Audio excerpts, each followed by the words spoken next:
자, 반갑습니다. 오늘 저녁에도 이제 창세기 2장의 말씀을 저희가 읽었습니다. 하나님이 아담을 위해서 여자를 만들었죠. 처음에 사람을 만들었을 때 남자와 여자를 동시에 만든 게 아니고 남자를 먼저 만들었어요.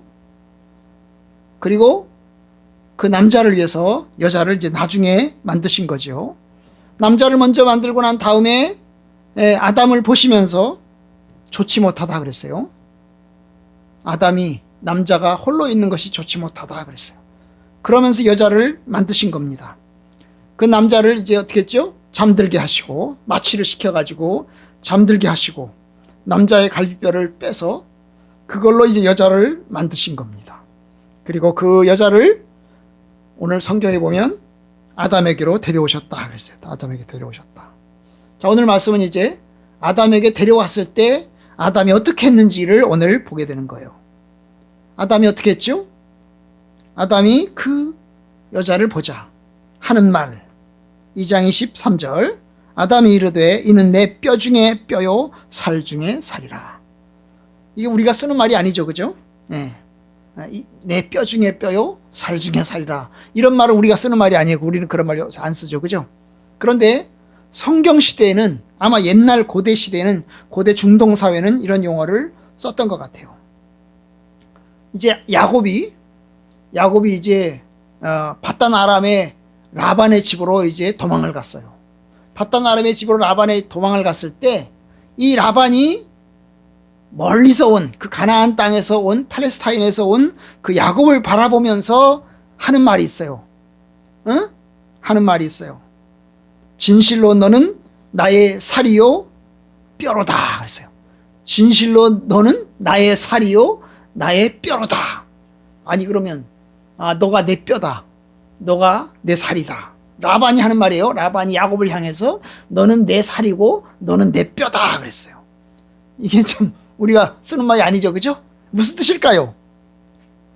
아주 가까운 같은 같은 피를 이어받은 같은 동족, 같은 친척이다 그 말이겠죠, 그죠? 같은 피를 물려받은 가문, 아주 가까운 가족이라 그런 뜻이죠, 그죠? 아주 가까운 가족. 같은 혈족이죠, 혈족. 같은 피를 물려받은 같은 아주 가까운 가족. 나의 살이요, 나의 뼈로다. 그런데 이 아담은 뭐라고 그랬어요?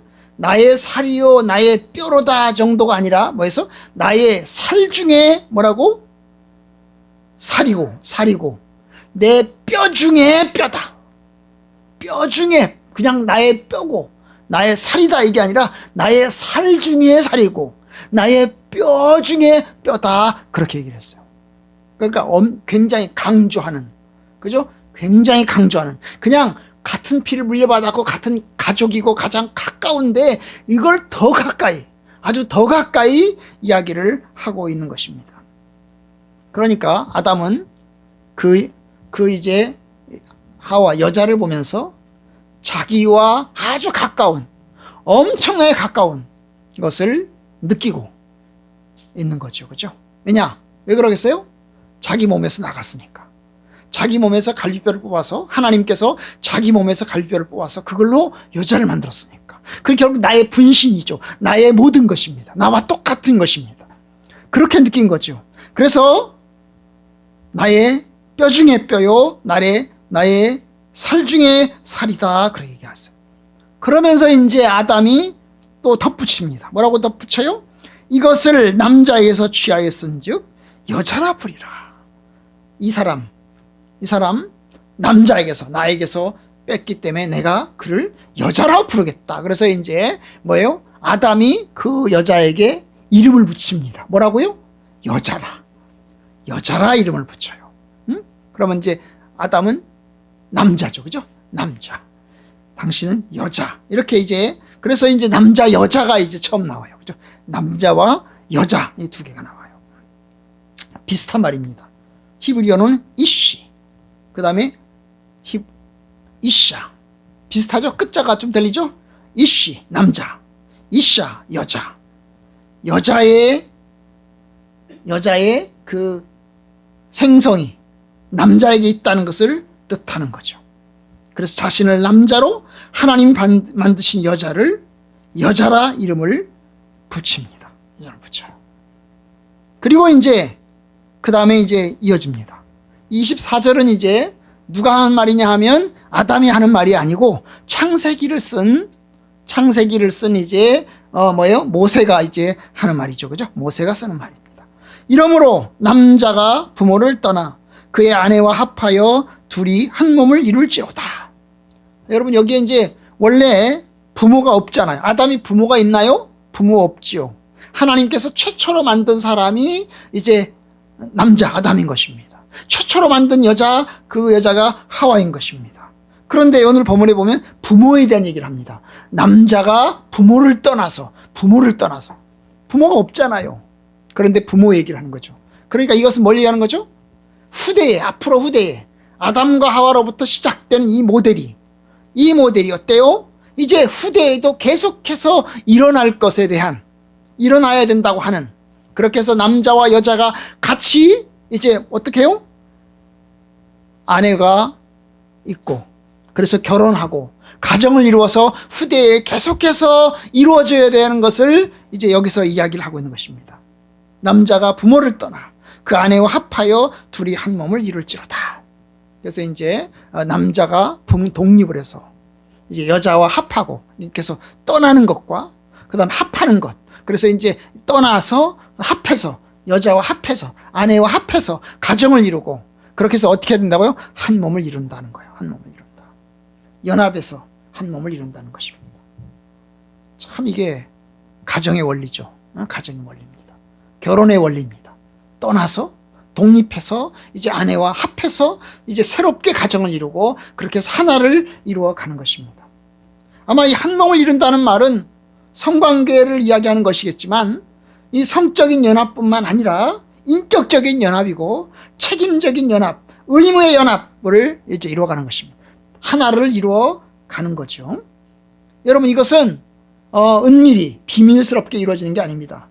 하나님 앞에서 그리고 모든 가족 앞에서 이루어지는 것입니다. 결혼식이라는 게 그런 거잖아요. 두 사람이 우리 서로 사랑합시다. 그래서 우리가 이제 같이 하나를 이룹시다. 이래서 둘이서만 사는 게 아니잖아요. 온 가족 앞에서 그리고 하나님 앞에서 공적으로 이루어지는 관계인 것입니다.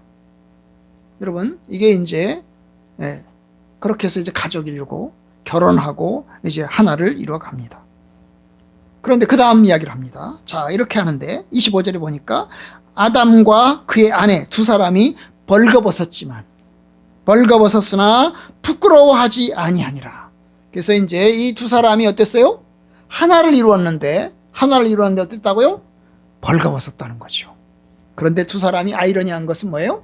벌거벗었는데 창피함을 느끼지 않고 아주 자연스럽게, 부끄러움을 느끼지 않았다는 말은 아주 자연스럽게 받아들이고 또 용납했다는 것을 뜻하는 것입니다. 여러분 이게 이제 최초의 모습인 것입니다. 최초의 모습이에요. 오늘 이 말씀을 통해서 하나님께서 이제 최초의 결혼식과 가정을 이루는 것을 보여줍니다. 아까도 말했지만 여러분 최초의 결혼식은 남자와 여자가 이루는 결혼식이었습니다. 그죠? 남자와 여자가 이루는 거예요. 남자와 남자가 결혼식을 이루는 게 아니고 여자와 여자가 결혼식을 이루는 게 아니고 남자와 여자가 결혼식을 이루는 것입니다. 그러니까 동성애는 하나님의 뜻이 아닙니다. 하나님께서는 남자와 여자의 결합을 의도하셨습니다. 남자와 여자가 결합하고 그래서 관계를 맺고 그렇게 해서 출산하고 번성하고 후손을 이어갑니다. 하나님께서는 그 번성의 방법으로 가정을 이루고 부부가 결합을 통해서 번성할 것을 하나님께서 약정하셨습니다. 그죠? 이것이 하나님의 뜻입니다. 여러분 이 말씀 보면 오늘날 결혼과 가정이 공격을 당하고 있는 것을 보게 됩니다. 여러분 결혼이 파괴되고 가정이 무너지고 있습니다. 우선 쾌락주의와 향락주의가 결혼을 파괴합니다. 이제 결혼할 필요 없다. 결혼하면 책임도 가져야 되고 자녀를 낳으면 그 자녀를 낳는 책임도 가져야 되고 그래서 이제 이거 참 힘들다. 그래서 이제 결혼하지 말자. 그냥 오히려 즐기기만 하자. 그냥 잠시 만나서 쾌락을 느끼고 기쁨을 느끼고 즐기기만 하자. 여러분, 이게 이제 요즘 시대의 조류 가운데 하나입니다. 근데 여러분, 하나님께서 의도하신 건 뭐죠? 그냥 즐기라는 건가요? 두 사람, 남자와 여자가 만나서 그냥 즐기라는 것입니까? 아닙니다. 하나님께서 원하시는 건 뭐죠? 남자와 여자가 결합하고 가정을 이루고 부부를 이루어서 그 속에서 번성하고 또 생명을 이어가는 것, 그래서 또 다른 가정을 만들어가는 것, 그래서 부모가 아내를 떠나서 또 다른 과정을 또 이뤄가는 것, 그것을 하나님께서 의도하시는 겁니다. 그런데 사람들은 이제 그걸 원하잖아요. 가정이라고 하는 것이 너무 속박된다고, 이 두 사람이 하나가 된다는 것이 너무 속박된다고, 우리는 자유롭게 사람들을 만나고 싶다고, 그러면서 이제 간통죄를 폐지하고, 그리고 나도 자유롭게 즐길 권리가 있다고 이야기를 하면서 여러분, 하나님의 뜻에서 벗어납니다. 사회는 또 어떻습니까? 은근히 불륜이라는 것이 재미있고 또 스릴도 있고 또 참된 사랑인 것 같아요. 왜냐하면 결혼이라고 하는 것은 그냥 의무적으로 하는 것 같아요. 의무적으로 하는 것 같아요. 그냥 남자와 여자가 서로 의무적으로 해서 의무적으로 가정을 이루고 의무적으로 자녀를 낳고 의무적으로 이제 삶을 살아가는 것 같아요. 그런데 여러분, 이게 살아가다 보니까 뭐예요? 찌릿찌릿한 게 없어지잖아요. 그죠? 그냥 늘 사랑하고 처음에 만났을 때는 굉장히 찌릿찌릿한 것 같은데, 여러분, 결혼해서 살아간다는 것은 뭐 어때요? 권태기 같은 것도 생겨나고, 그 다음에 털 어떤 뭐예요? 서로 사랑하는 마음 털 하지 않잖아요. 그죠? 같이 있다 보니까 짜증도 나고, 어떤 때는 매너리즘에 사로잡혀가지고, 그냥 신선함도 느껴지지 않고 그러잖아요. 그래서 어떻게 합니까? 이제 가정을 벗어나서 뭡니까? 새롭게 이제 새로운 사람, 새로운 남자를 만나서 은근히 또 짜릿함을 느끼고 또 즐거움을 느끼고 싶은 마음을 갖잖아요. 이게 이제 불륜인 거죠. 불륜인 것입니다. 여러분, 하나님의 뜻은 그것이 아닙니다. 하나님의 뜻은 가정을 통해서 자녀를 낳고 또한 그 자녀를 출산하고 그 자녀가 독립하고 또 새롭게 가정을 이루고 그렇게 해서 하나님의 뜻이 계속해서 이어져 가기를 원하시는 겁니다. 그것이 모세가 한 거죠. 모세가 말씀한 것입니다. 남자가 부모를 떠나 그의 아내와 합하여 둘이 한 몸을 이룰지로다. 여러분, 바로 그런 면에서 하나님의 선한 뜻이 우리의 가정을 통해서, 성도들의 가정을 통해서 이루어지기를 원합니다. 여러분, 오늘날 또 이혼도 아주 만연합니다. 옛날엔 이혼이 참 어려웠습니다. 근데 요즘은 이혼이 참 쉽습니다. 참 쉬워요. 이제 합의만 하면 또 이혼하고 또 언제든지 이혼하는 가정들이 많이 생겨나고 있습니다. 오직 내 권리, 내 사랑만 있는 것입니다. 사랑해서 결혼하고 사랑이 식어져서 이혼하는 것입니다. 이건 하나님의 뜻에서 엄청나게 벗어난 것입니다. 여러분, 우리의 가정들이 하나님의 뜻 안에 있기를 원합니다. 하나님의 은혜 안에 있기를 원합니다. 우리의 자녀들이 가정을 이루어서 또 자녀를 낳고 또 출산하고 그들이 독립하고 그렇게 해서 번성하는 것들을 보기를 원합니다. 자녀를 본다는 것, 그리고 자녀의 자녀를 본다는 것은 참 기쁜 일이고 또 감사한 일입니다. 저희도 이제 우리 딸을 통해서 손자를 봤습니다만 참 놀랍고 얼마나 감사한지 모르겠어요. 그죠? 나에게서 태어난 딸이 결혼해서 또 자녀를 낳아서 그 자녀를 바라보는 것이 얼마나 감사하겠어요. 아마 그 자녀가 또 커서 이제 그 손자가 커서 결혼하는 것을 바라본다면 더욱더 감회가 느껴지고 더욱더 감사함이 느껴질 거라고 생각합니다. 그죠? 이것이 하나님이 주신 은혜를 느끼는 겁니다. 하나님이 주신 은혜를 느낍니다. 우리 성도들도 그런 모습들을 가졌으면 좋겠습니다. 근데 오늘 본문의 두 번째 배울 것이 뭡니까? 바로 뭐예요? 두 사람이 벌거벗었지만 부끄러워하지 않았다. 여러분, 가정에서 부부는 벌거벗었지만 부끄럽지 않아요. 이 벌거벗었다는 게 뭡니까? 그냥 옷만 벌거벗은 것처럼 보이지만 옷만이 아닙니다. 부끄러움이라고 하는 것이 약점들을 이야기하는 것입니다. 약점들. 자기의 비밀스러운 것들을 이야기하는 것입니다. 자기의 부족한 것, 자기의 허물들을 이야기하는 것입니다. 여러분, 우리가 사람들 앞에서는 그럴듯하게 우리 자신을 포장합니다. 그냥 사람들 앞에서 옷을 입고 적당히 옷을 입어서 그 사람들 앞에서 내가 비밀이 없고 내가 참 부족함이 없고 그 다음에 완전한 것 같고 그 다음에 풍족한 것처럼 여기지도록 합니다. 그런데 여러분, 우리는 연약합니다. 우리는 부족합니다. 허물도 많습니다. 그런데 그 허물을 여러분 다 드러내놓고 다 이야기하는 것이 어디예요? 가정입니다. 여러분, 가정이에요. 덮어주는 것이 가정입니다. 사랑은 덮어준다고 그랬잖아요. 그죠? 덮어준다고 그랬어요. 그래서 이제 어떻게 합니까? 자기의 비밀을 다 드러내놓고 이야기를 하고 자기의 부족한 모습, 허물들을 다 보여주어도 그것을 사랑으로 감싸 안는 것이 무엇입니까? 바로 가정이고 그것이 부부인 것입니다. 그래서 가족은 편안하게 옷을 입잖아요. 그죠? 가족 식구들이 집 안에서는 편안하게 옷을 입잖아요. 그죠? 응? 그죠? 완벽하게, 깨끗하게, 완벽하게 차려입고 가족을 만나지 않잖아요. 그냥 부족하면 부족한 대로 만나잖아요. 그냥 찌뿌둥한 모습도 보여주고 그 다음에 지저분한 모습도 보여주고 깨끗하지 못한 모습도 보여주고 자다 그냥 부시시한 모습도 보여주고 그러잖아요. 그러면서 어떻게 합니까? 포용하고 그 다음에 이제 어떻게 합니까? 그냥 다 덮어주는 것입니다. 바로 이 벌거벗었지만 부끄럽지 않았다라고 하는 것이 바로 그걸 이야기하는 거예요. 부부간에 서로 약점들, 비밀들, 부족한 것들, 허물들, 그것이 보일 때, 그걸 보일 때 덮어주고 포용해주고 그 다음에 뭡니까? 함께 짊어지는 것입니다. 그렇죠? 그렇기 때문에 우리가 우리의 연약함을 드러낼 때에도 그것이 한편으로는 창피한 거죠. 창피한 것이고 참 연약한 것이지만 그럼에도 불구하고 나를 덮어주고 나와 함께 해주는 아내, 남편을 보면서 고마워하고 감사하고 그렇게 해서 함께 가는 것입니다. 그게 가족입니다. 그게 부부입니다. 바로 그걸 이야기하는 겁니다, 여러분.